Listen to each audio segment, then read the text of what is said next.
Rádio Rio de Janeiro, a emissora da Fraternidade, passa a apresentar Luz na Penumbra, programa que leva ao seu coração a mensagem da doutrina espírita.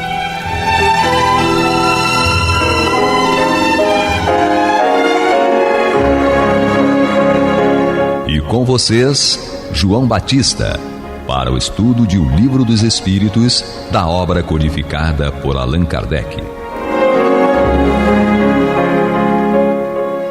A paz do céu nos guarde, nos abençoe.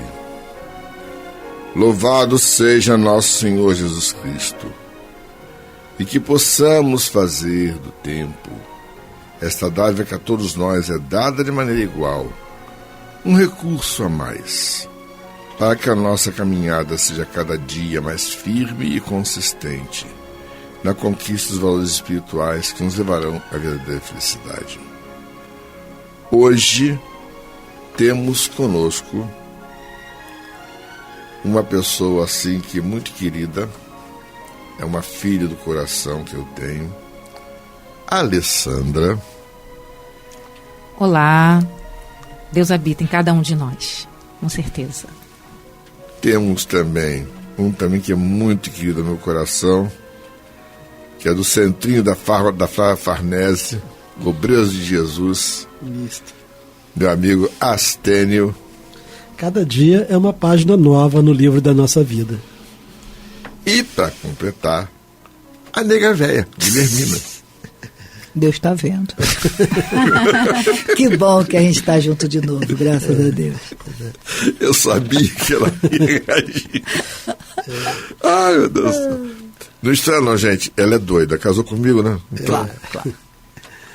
Então, hoje vamos começar com o capítulo 9 da introdução, iniciando com Astênio. Então, capítulo 9, né, da introdução do Livro dos Espíritos. E Kardec, sempre, né, com uma lógica irrefutável, começa dizendo: o movimento dos objetos é um fato comprovado. Então, ele não vai perder tempo de tratar do movimento do objeto, porque quem não observou até então não observa mais. A questão é saber se nesse movimento há ou não uma manifestação inteligente e, em caso afirmativo, qual a origem de tal manifestação. Né? Obviamente, Kardec está fazendo uma introdução, né, à obra, né, para que nós possamos já ver o que está por dentro da obra, qual o conteúdo da obra. Então, ele está dizendo assim: o nosso objetivo nesse momento é verificar se esse movimento dos objetos indica, revela uma manifestação inteligente, se os objetos estão sendo movimentados por um ser inteligente que quer movimentar os objetos. Né? E se isto se é isso que acontece, qual a origem? Onde está esse ser? Né? Que ser é esse? E ele prossegue então dizendo: não falamos do movimento inteligente de certos objetos, nem das comunicações verbais, nem mesmo das que o médium escreve diretamente. Interessante. Então, de que Kardec está falando, né? Ele disse: não estamos nos referindo aqui ao movimento inteligente de certos objetos, né, que verifica que não é um movimento puramente mecânico, né, automático, né, porque ele vai para um lado, volta, né, sobe, desce, né? Então, não falamos do movimento inteligente de certos objetos, nem das comunicações verbais, da psicofonia, nem mesmo das que o médium escreve diretamente, a psicografia. E por que ele não está tratando disso, não quer tratar disso nesse momento? Ele fala: esse gênero de manifestação, evidente para os que viram e aprofundaram o assunto, não é, à primeira vista, bastante independente da vontade para afirmar a convicção de um observador novato. Né? Independente de que vontade? Da vontade do médium. Né? Então ele fala assim: quando o médium fala, quando o médium escreve, ou mesmo quando existe um movimento inteligente, esse movimento inteligente eventualmente pode estar sendo manipulado por alguém. Então não é desse tema que ele quer tratar agora.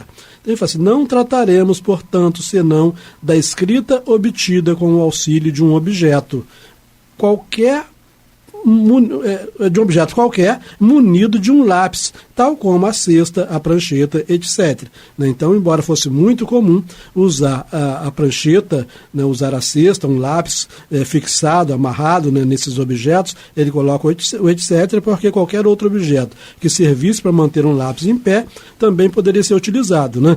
Nós, obviamente, já ultrapassamos essa fase, mas foi uma fase extremamente importante, porque convence mais um lápis a escrever amarrado numa prancheta do que na mão de um médium. Né?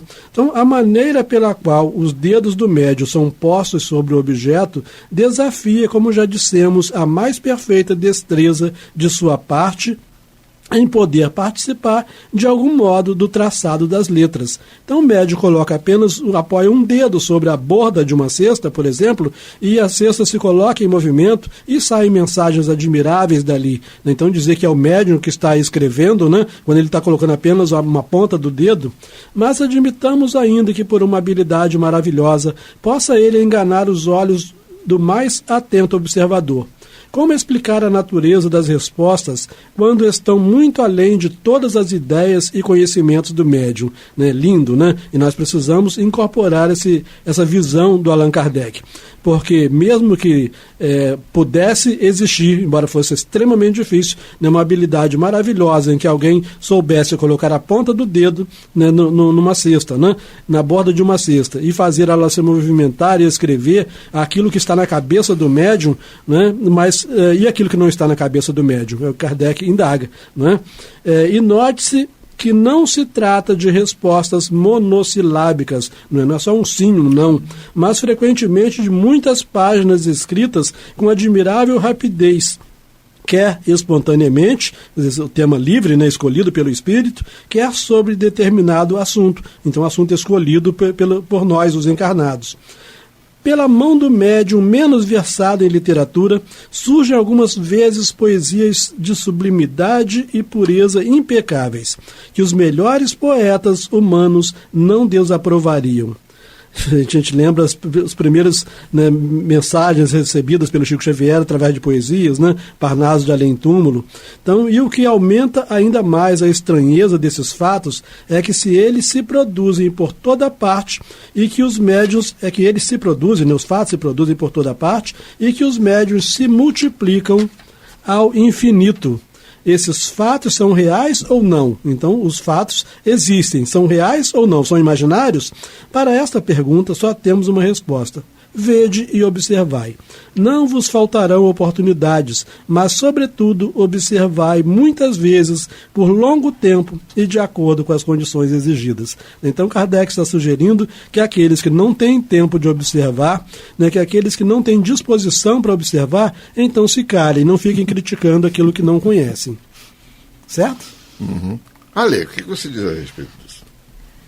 Eu fico tocada, né, com essa explanação do Astênio, e o que me destaca, né, o que chama muito a minha atenção nesse trecho é a forma como Kardec vai usando a palavra observador. Ele utiliza no início observador novato, e aqui ele fala a questão de observar. Ele insiste, né, nessa nossa potencialidade de observar atentamente. E aí me chama a atenção também, né, a forma, trago para uma reflexão dos dias de hoje. Como nós estamos observando os fenômenos que aparecem assim nas nossas frentes e também os sinais, né, que Deus vai nos colocando, seja através da natureza, seja através de várias questões que nos aparecem, como nós estamos observando. Então, acho que a razão é essencial. Kardec chama a atenção aqui da nossa razão, mas também usar o nosso coração, deixar brotar um pouco esse Deus que habita em nós e observar de boa vontade, eu diria, né, as questões, e não chegar já num espaço com aquele questionamento tão duro, tão crítico e às vezes tão destrutivo. Acho que Kardec chama atenção para essa boa vontade. É interessante, porque aquilo que ambos falaram é a questão da observação, né? Analisando a questão da época, tentando contextualizar a época, surgiu um fato novo e o que está acontecendo, o que é isso? Então, toda a ciência da época, a gente vai ver posteriormente, toda a ciência da época ficou assim, como assim? Como escreve? Como uma prancheta? Então, é interessante observar que, num primeiro momento, o fato de uma prancheta e um lápis escreverem o que acontece? Somente com a posição na mão do a posição médium. do médium em cima. O que acontece? E o mais interessante, não é só o fenômeno de escrever, não é o fenômeno da escrita apenas, é o conteúdo do que está sendo escrito. E aí, ao se observar o conteúdo do que estava sendo escrito, fazendo a análise do médium, que teoricamente estava só com a mão em cima, ele não teria, muitas das vezes, ele coloca aqui, digamos assim, competência, conhecimento para transmitir de alguma forma, mesmo que a gente vai ver mais adiante no estudo, mesmo que fosse alguma coisa tipo mistificação, não importa, mas aquele médium, ele não teria, digamos, o conhecimento necessário para que fosse escrito aquilo. Então, pela lógica, pelo óbvio, tem alguma coisa acontecendo, tem alguma coisa diferente de tudo que já conhecemos acontecendo. E isso é fantástico. Um negócio interessante dessa coisa toda, me faz lembrar, o Astrino lembrou, a elaboração do livro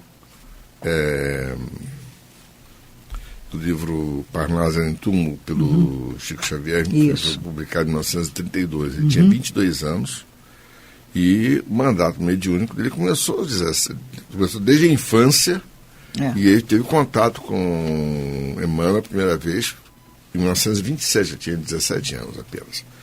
É interessante observar o seguinte, ele teve a capacidade de escrever um livro que é um cartapaço de peso, a ponto de um crítico literário da época, Agripino Grieco, dizer assim, bom, eu não conheço os franciscanos de Xavier, não tenho conhecimento, mas eu vou lhes dizer, pelo estilo de todos os poetas, se ele é um indivíduo que está falsificando o estilo de vários poetas, então é melhor nós esvaziarmos a Academia Brasileira de Letras e entregar todas as cadeiras para ele. Que é verdade. Foi dito isso. Um materialista disse isso. Devido à essência, o conteúdo, o estilo dos poetas, era exatamente o estilo deles. Augusto dos Anjos escrevendo como Augusto dos Anjos, Castro Alves escrevendo como Castro Alves. São estilos completamente diferentes. Então, é inegável, não tinha como negar. Aquilo dali era uma verdade. E aqui Kardec está explicando.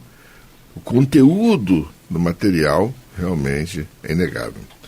Vamos então à nossa vinheta, depois a nossa Ali vai dar sequência. Você está ouvindo pela Rádio Rio de Janeiro o programa Luz na Penumbra, com o estudo de O Livro dos Espíritos, na apresentação de João Batista. Então, Alessandra. Vamos dar prosseguimento, então. Diante da evidência, que respondem os antagonistas? Sois vítimas do charlatanismo, dizem eles, ou joguete de uma ilusão. A isso replicamos, para começar, que é preciso afastar a palavra charlatanismo daquilo que não rende lucros. Os charlatães não trabalham de graça. Então, aí está um comentário, né, de Kardec que nos favorece a lógica, certo? Seria, quando muito, uma mistificação. Mas por que singular coincidência esses mistificadores se teriam entendido de um extremo a outro do mundo para agir do mesmo modo, produzir os mesmos efeitos e, sobretudo, e sobre os mesmos assuntos em diversas línguas dar respostas idênticas, se não quanto à forma, pelo menos quanto ao sentido. Então, naquele contexto, né, eles estavam vivendo, né, uma invasão do bem, né, uma invasão positiva, nas palavras aí do Herculano Pires, né, ele chama esse momento histórico de um momento muito mediúnico na história, né, do Ocidente. E essa universalidade dessa mediunidade é o que nos comprova a veracidade dela, né? Não é uma questão que estava acontecendo só naquele ponto específico da França, era no mundo todo. Em vários momentos chegava ao conhecimento de Kardec nesse contexto ocidental, certo? Então, essa universalidade eu acho fundamental para a gente entender a mediunidade, né? Que ela não pertence a um povo, uma religião, ela é universal, ela é do ser humano, ela vem com a gente. Seguindo. Como é que pessoas sérias, honradas e instruídas se prestariam a semelhantes manobras? E com que fim? Como achar em crianças a paciência e a habilidade necessárias? Porque se os médiuns não são instrumentos passivos, é preciso que tenham habilidade e conhecimentos incompatíveis com uma certa idade e certas posições sociais. O Livro dos Espíritos, ele foi elaborado com a ajuda de médiuns crianças, meninas, né? 16 anos, 13 anos. Então, como explicar tanto conhecimento dentro de mentes ainda, cérebros, que estavam ali infantis? Só entendendo, né, a partir da mediunidade. Então, acrescentam que, se não há fraude, os dois lados podem ser vítimas de uma ilusão. Em boa lógica, a qualidade das testemunhas tem um certo peso, ora, é aqui o caso de perguntarmos se a doutrina espírita, que conta hoje milhões de adeptos, só os recruta entre os ignorantes? Os fenômenos em que ela se apoia são tão extraordinários que concebemos a dúvida. Porém, o que não se poderia admitir é a pretensão de certos incrédulos ao monopólio do bom senso. Nem que, sem respeito às conveniências e ao valor moral dos adversários, taxem de ineptos, sem a menor cerimônia, os que não concordam com os seus pareceres. Aos olhos de qualquer criatura judiciosa, a opinião de pessoas esclarecidas que por muito tempo viram, estudaram e meditaram um fato constituirá sempre, quando não uma prova, pelo menos uma presunção a seu favor, já que pode prender a atenção de homens sérios que não tinham interesse algum em propagar erros nem tempo a perder com futilidade. Então, chama a atenção aqui a forma, né, como Kardec convida a nossa razão mais uma vez, mas sem deixar de deixar um recado sobre o nosso orgulho, de acharmos que somos detentores da verdade e antes de ouvir, já julgar. É o que ele coloca aqui, uma reflexão para o nosso dia a dia, para a nossa conduta moral, né, em relação ao nosso orgulho. Então, quando Kardec fala de monopólio do bom senso, é bom prestarmos atenção, né, de quantas vezes nós agimos assim na vida, queremos ter o monopólio da verdade. Eu acho que é um convite lindo de Kardec a todos nós. É muito interessante, ela estava falando, Alessandra estava comentando, primeiro o óbvio, né?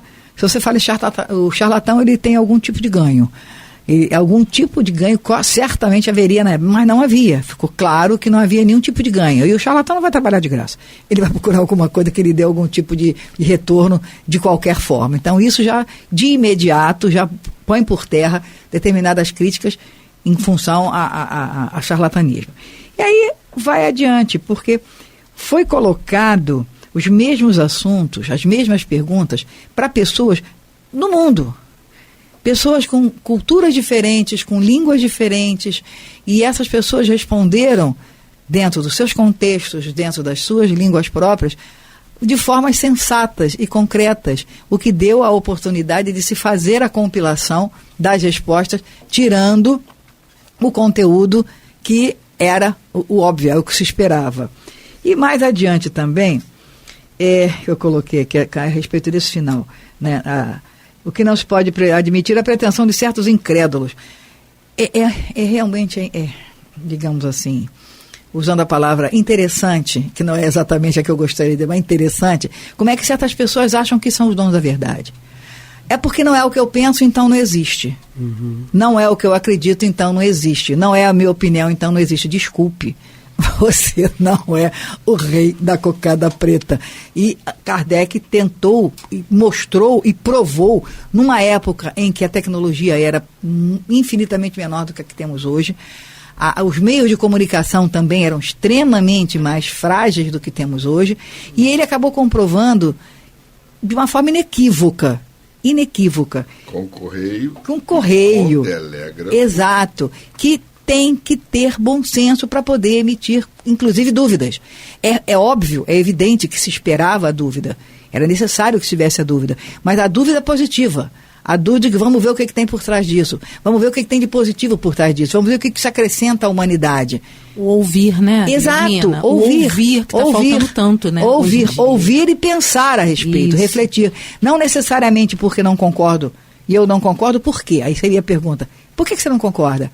Então faz o contrário, prova por que você não concorda. Dá as tuas razões. Porque eu não acho. Então procura. Porque a questão seria exatamente essa. Astênio. Sim, eu queria só destacar um aspecto aqui, né? Porque a gente vê assim, o Livro dos Espíritos, ele significa o nascimento da doutrina espírita. Isso, e aqui, fazendo a introdução do livro, né, em que fazia nascer a doutrina espírita, Kardec já fala assim: ora, é aqui o caso de perguntarmos se a doutrina espírita, que conta hoje milhões de adeptos, então parecia que ela ainda não tinha nem nascido e já contava com milhões de adeptos, que ela estava nascendo nesse momento.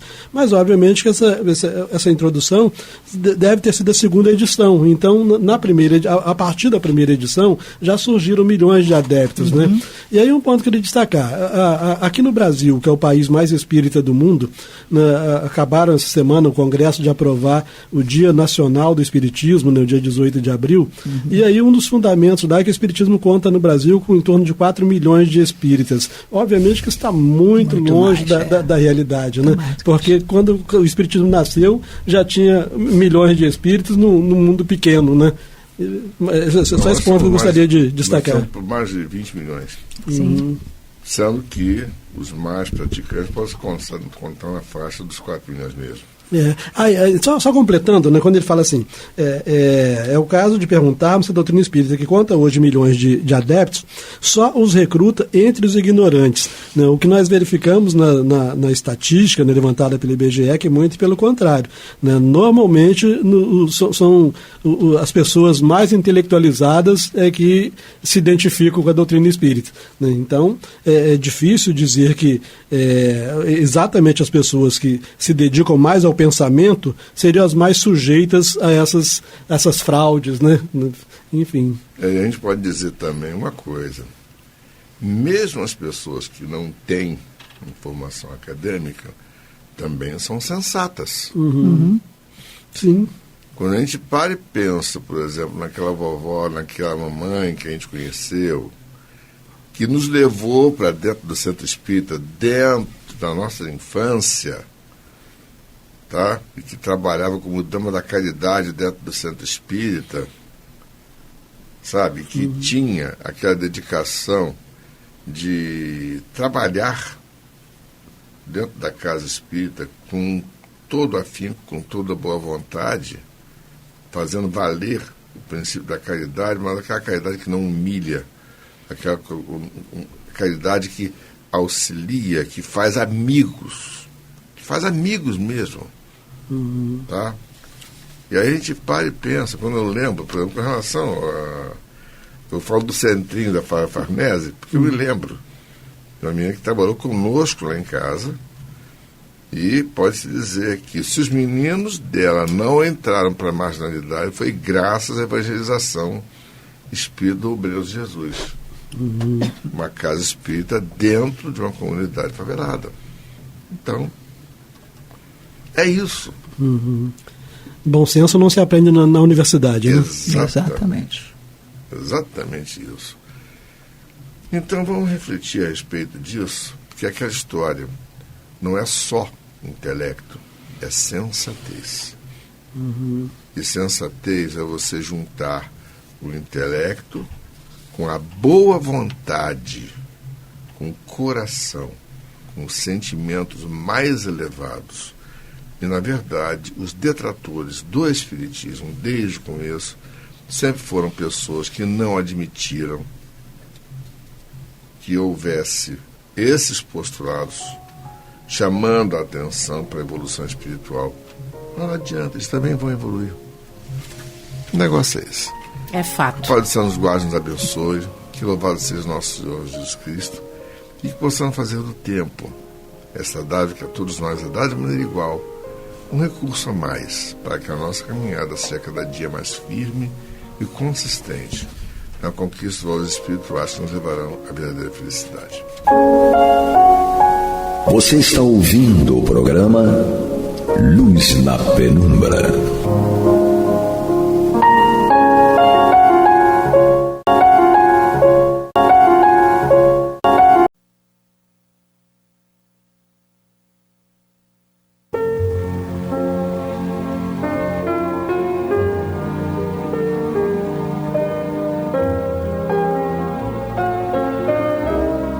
A Rádio Rio de Janeiro está levando ao seu lar e ao seu coração a mensagem consoladora da doutrina espírita, através do programa Luz na Penumbra. E agora com vocês, Antônio de Pádua Barbosa e Marta Batista. Boa noite, meus caros amigos. Estamos aqui dando continuidade ao programa Luz da Penumbra, no qual nós estudaremos o Evangelho segundo o Espiritismo de Allan Kardec. Estamos aqui mais uma vez, Marta Batista e eu, para dar cumprimento a esta tarefa. Nós estamos no capítulo 4, Ninguém poderá ver o reino de Deus se não nascer de novo. E mais precisamente naquela parte que trata da ressurreição e reencarnação. Como é um item bem longo, nós estamos fazendo, não todo de uma vez, fazemos por partes. Nós estudamos os itens 4, 5, e hoje nós devemos retornar no número 6. Para isso, damos boas-vindas a Marta e pedimos para que ela dê início, então, à sua preleção. Olá, Antônio. Vamos, então, dar prosseguimento ao estudo para que possamos refletir como ele nos propõe aqui, né? Kardec coloca aqui algumas citações e neste capítulo 4, Ninguém pode ver o reino de Deus se não nascer de novo, e nesse item, né, nesses itens que abordam o tema ressurreição e reencarnação, ele então nos traz uma série de citações para que possamos refletir e ter a certeza que esses ensinos já eram conhecidos, né, há muito tempo. Então não foi o Espiritismo que o trouxe, sim, ele já existia, né, muito tempo, tempo antigo, e que nós, então, cabe a nós começarmos a ver a correlação e refletir sobre o que se falava. Então vamos dar prosseguimento ao item 12. Aqueles de vosso povo que morreram viverão de novo. Aqueles que foram mortos em meio a mim ressuscitarão. Despertai de vosso sono e cantai louvores a Deus, vós que habitais no pó, porque o orvalho que cai sobre vós é um orvalho de luz, e arruinareis a terra e o reino dos gigantes. Isso está em Isaías, capítulo 26, versículo 19. Kardec, então, faz o seguinte comentário.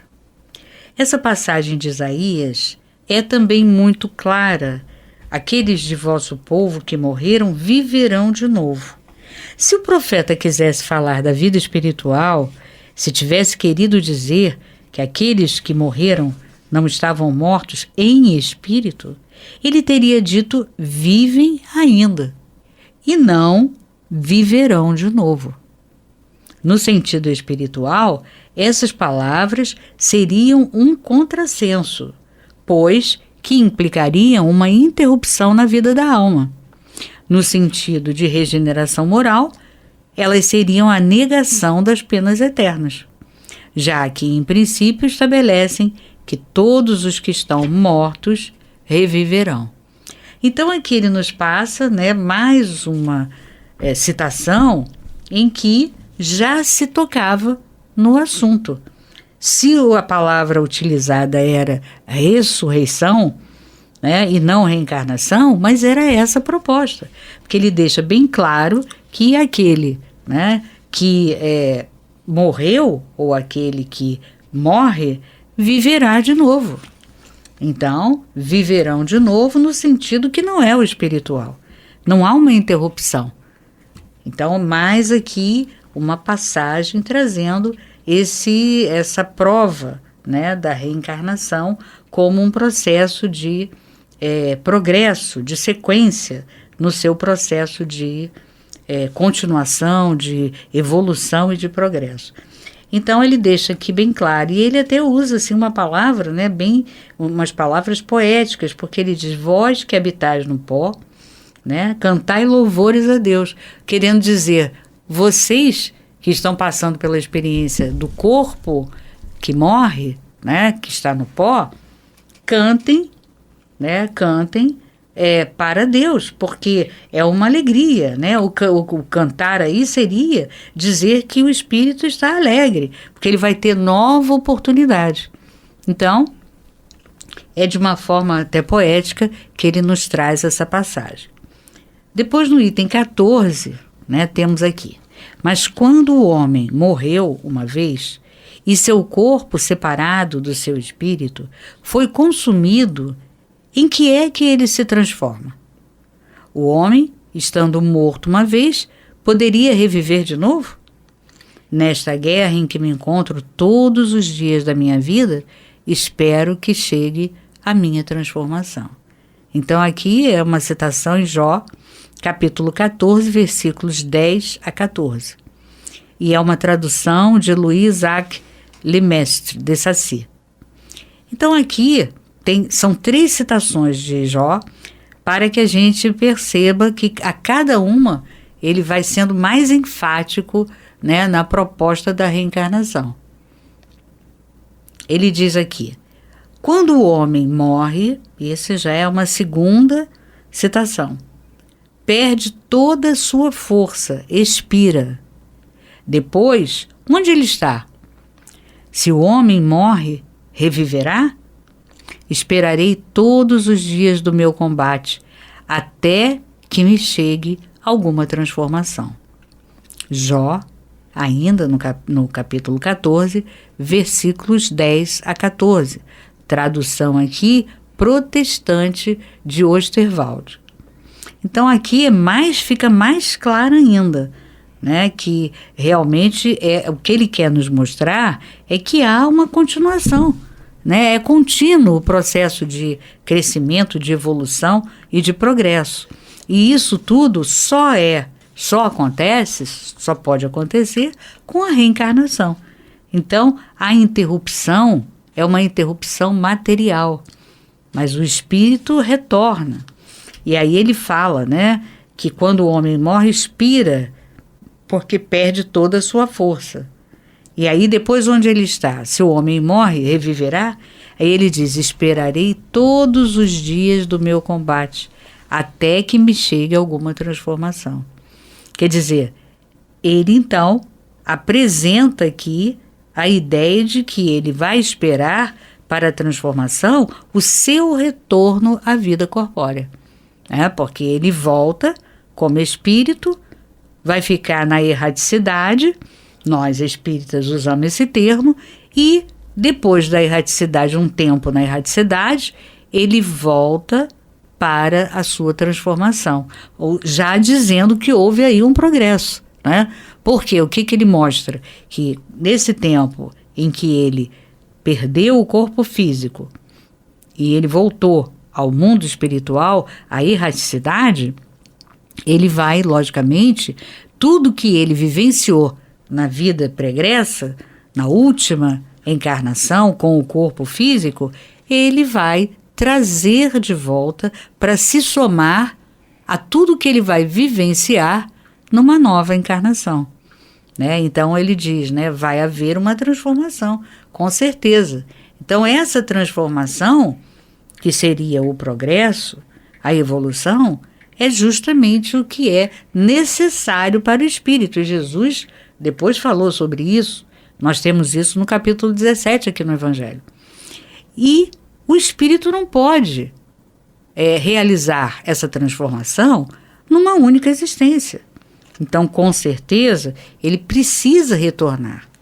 Então, a ideia de ressurreição aí, porque eles usam muito a palavra ressurreição, é, na realidade, a reencarnação, para que ele tenha mais um corpo, uma vida material, e o espírito continue naquela jornada, né, de progresso, de crescimento e transformação.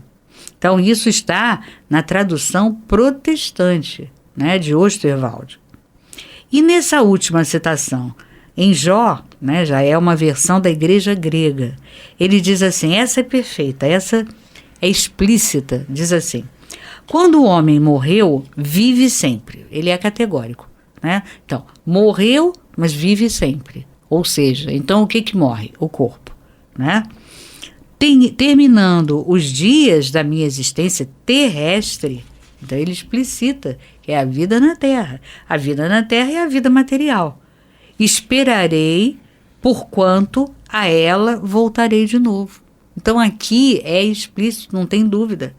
Ele chega e taxativamente fala que quando o corpo físico perece, ele vive sempre. Por quê? Ele volta para o mundo espiritual, para a erraticidade, e o espírito volta e, terminando os dias da existência terrestre, ele vai esperar na erraticidade para voltar a ela de novo. Ou seja, ele vai voltar para a vida material, não é para a vida espiritual. Para a vida espiritual, ele vai esperar para voltar à vida material de novo, como ele diz aqui. Isso está em Jó, capítulo 14, versículos 10 a 14, só que na versão da Igreja Grega. Então é interessante porque aqui fica explícito, né? Não tem dúvida. Então, quando o profeta Isaías sugere, né, no texto, o princípio da reencarnação, ele sugere com aquela frase, né, aqueles do vosso povo a quem a morte foi, viverão de novo. Então, foi dada, né, a quem a morte foi dada, viverão de novo. Então, com essa frase explícita, a gente observa, né, que ele afasta a hipótese de que estaria falando apenas do sentido espiritual, porque se assim fosse, ele teria dito ainda vivem, como nós verificamos, e não viverão de novo. E uma outra coisa que nós temos que prestar atenção é o sentido dessas 3 versões de Jó, nas traduções diferenciadas, né? Elas aludem de forma inequívoca, né, sem dúvida, à reencarnação do espírito, se referindo tanto ao término da vida material, como o despojamento do seu corpo, como a condição de espera, né, em que permanece o espírito, aguardando uma nova oportunidade para voltar à vida com um novo corpo. Então aqui é o princípio da reencarnação colocado, apresentado de forma ostensiva, explícita, né, sem meias palavras. E fica de forma perfeita, né, quando ele diz, na última tradução, que é a versão da Igreja Grega, que ele é objetivo. O homem, quando morre, vive sempre. Só aí já dá para você refletir. Quer dizer, quem teria dúvidas já começa a refletir. Terminando os seus dias de existência terrestre, esperarei, porquanto a ela voltarei de novo. Então, como ele diz aqui, acabando os dias de minha existência terrestre, esperarei, porquanto a ela voltarei de novo. E aí, de tradução para tradução, você tem uma pequena diferença, mas palavras, são palavras, mas a estrutura é perfeita. Então, a gente, após estudar, né, todos esses textos, a gente conclui que a reencarnação não é um princípio recente, definido pelo Espiritismo. Não, é um princípio que está presente, né, com várias provas, né, e em livros sagrados do Antigo Testamento. Isso aí a gente vê, né, Jó, aqui em Isaías.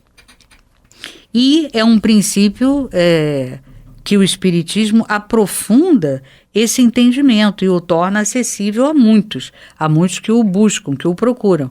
Mas é um princípio antigo, que já existia há muito. Então, a reencarnação é lei de Deus e a sua noção se perde na antiguidade.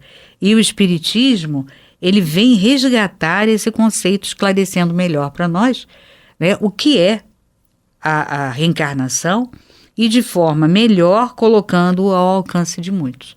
Quer dizer, muitos porque nem todos se interessam, né, e buscam as informações espíritas. Então, para muitos e não para todos, né? Está aí para todos, mas nem todos buscam. E aí no item 15, Kardec nos diz: o princípio da pluralidade das existências está claramente expresso nessas 3 versões. Não se pode supor que Jó tenha querido falar da regeneração pela água do batismo, que certamente ele não conhecia, né? Isso veio muito depois. o homem, estando morto uma vez, poderia reviver de novo? A ideia de morrer uma vez e de reviver traz como consequência a de morrer e de reviver muitas vezes. Olha que interessante, né? O raciocínio de Kardec. Parece claro depois que a gente lê o que ele fala, né? Mas até ele falar, a gente não tinha pensado nisso. Com certeza, a ideia de morrer uma vez e reviver de novo, como condição para reviver de novo, traz, né, o pressuposto que você vai morrer e reviver muitas vezes. E o que seria reviver muitas vezes? A reencarnação. É a única forma através da qual nós podemos reviver de novo. E todos eles deixam claro que você revive materialmente, através do corpo. Quer dizer, não é uma vida espiritual. Não. Na vida espiritual, todos eles deixam claro que você espera. Na vida espiritual, você espera para reviver de novo. Então, é o princípio da reencarnação. E ele segue aqui. A versão da igreja grega é ainda mais clara, se isso é possível. Terminando os dias de minha existência terrestre, esperarei, porquanto a ela voltarei. Isto é, voltarei à existência terrestre. Quer dizer, você espera na erraticidade para voltar à existência terrestre. Então, voltar à vida terrestre é que você terá outras vidas materiais. Sendo assim, vida material é reencarnação. Se você volta à vida material, você está reencarnando. E ele segue. Isto é, voltaria à existência terrestre. Isto é tão claro como se alguém dissesse: eu saio da minha casa, mas a ela voltarei. Quer dizer, eu saio desse corpo, espero na erraticidade e volto tendo um outro corpo. E aqui tem uma nota do tradutor dizendo: Jó é um dos livros que compõem o Antigo Testamento. Não se conhece o seu autor, mas o estilo, a linguagem, o assunto e o modo de dialogar demonstram que ele foi um dos grandes representantes da língua e do povo hebraico. De acordo com a tradição, Jó, um patriarca hebreu, o teria escrito, deixando em suas páginas grandes lições de sabedoria acerca da renúncia e da confiança em Deus. Muito bem. E Kardec segue dizendo: nesta guerra em que me encontro, todos os dias da minha vida, espero que chegue a minha transformação. Então ele está comentando cada uma daquelas traduções, né? Nesta guerra em que me encontro, todos os dias da minha vida, ou seja, a minha vida terrestre, nesta guerra, porque é uma batalha, né? A nossa vida material é uma batalha, né? É uma luta. Inclusive, Paulo até nos dizia que era o bom combate, né? Que você vai fazendo para que você domine a si mesmo, para que você se supere nas suas dificuldades e você vença, né? Se superando. E ele segue: Jó, evidentemente, quer falar da luta que sustenta contra as misérias da vida. Ele espera a sua transformação, isto é, conforma-se. Na versão grega, esperarei parece antes se aplicar a uma nova existência. Quando minha existência terrena terminar, esperarei, pois a ela retornarei. Jó parece se colocar, após a morte, no intervalo que separa uma existência da outra e diz que ali esperará o seu retorno. Como eu falei antes, é na erraticidade, você espera na erraticidade. Mas quando você retorna, não é para a vida espiritual. Então, ele deixa claro aqui que nós esperamos justamente aquele tempo na erraticidade, é a espera que a gente realiza, né? E essa espera que é para a nossa transformação, porque essa transformação só poderá se concretizar quando você retornar a uma nova existência. Então, depois de uma nova existência, de vida em vida, você vai conseguir essa transformação. E ele segue: não há, portanto, dúvidas de que, sob o nome de ressurreição, o princípio da reencarnação era uma das crenças fundamentais dos judeus e que foi confirmada de maneira evidente por Jesus e pelos profetas, de onde se segue que negar a reencarnação é negar as palavras do Cristo. Um dia, quando forem analisadas sem ideias preconcebidas, suas palavras terão autoridade sobre este ponto, assim como sobre muitos outros pontos. Então, é como ele diz aqui, a reencarnação já era conhecida, né, sob o nome de ressurreição. E, logicamente, ela vai, no futuro, vai ser considerada algo natural e vai ser acreditada porque é inevitável pela razão, ela analisada com detalhes, com profundidade, ela vai com certeza ser admitida pela grande maioria daqueles que hoje não a admitem por preconceito, por ideias pré-concebidas. Mas o progresso, justamente realizado pela reencarnação, é que vai possibilitar essas mentes, né, que ainda são presas a dogmas, presas àqueles conceitos, né, que eles possuíam dos seus segmentos religiosos, é que vai fazer com que eles rompam com todas essas ideias preconceituosas, dogmas, e vão romper com tudo isso e se render à lógica, né, da reencarnação, da filosofia reencarnacionista. E ele segue aqui: mas essa autoridade do ponto de vista religioso virá juntar-se do ponto de vista filosófico, a autoridade das provas que resultam da observação dos fatos. Então, para essa autoridade do ponto de vista religioso, virá juntar-se do ponto de vista filosófico a autoridade das provas que resultam da observação dos fatos.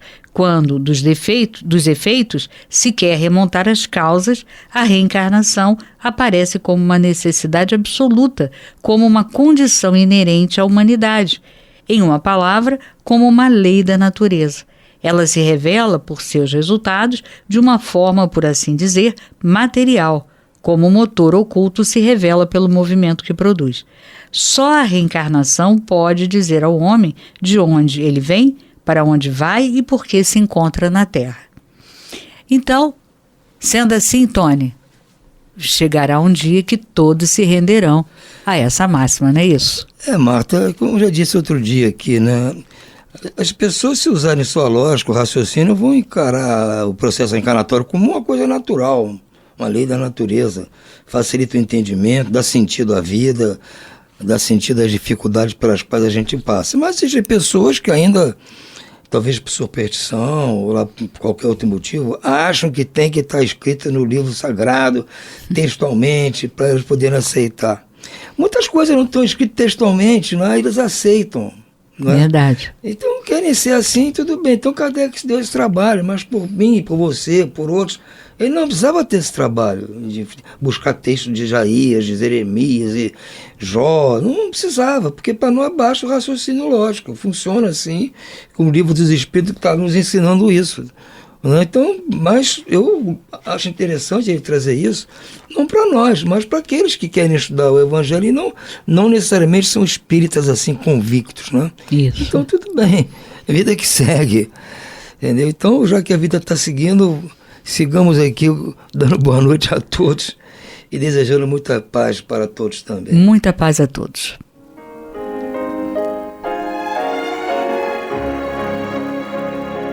E vamos ouvir agora a prece de encerramento de nosso programa, na voz de Geraldo de Aquino. Jesus, dá-nos coragem para a luta, piedade para os insultos e misericórdia para as injustiças e ingratidões. Limpa nossa alma de inveja e ambições mesquinhas, de ódio e de vingança o nosso caminho.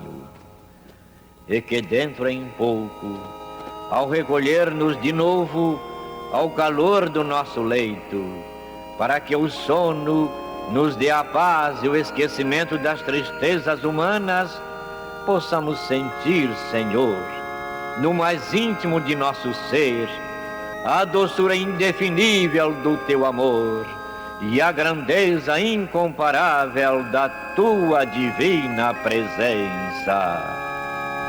Que assim seja.